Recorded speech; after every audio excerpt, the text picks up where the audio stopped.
दुर्लभ मानव जन्म लभ्या संसारे कृष्ण ना भजन दुख कहब घर जे हमके समस्त हमके मनुष्य जीवन तो मिली छी मनुष्य जीवन मिली छी किंतु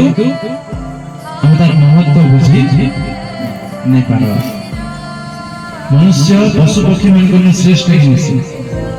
श्रेष्ठ किंतु पशु पक्षी माने जेन काम करछन हम भी समान काम ही करछन किछि डिफरेंस नहीं ना जेंदा कि आहार निद्रा भय मृत्यु इ चारटा काम आमे भी करछन से माने भी करछन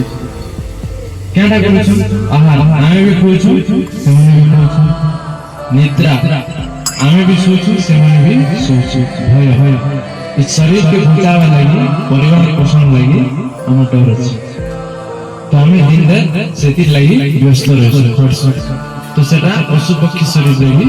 से माने तांकर जीविका निर्वाह करवा लागि खाद्य संग्रह करछन शिकार करछन तांकर कर्म से माने करूछु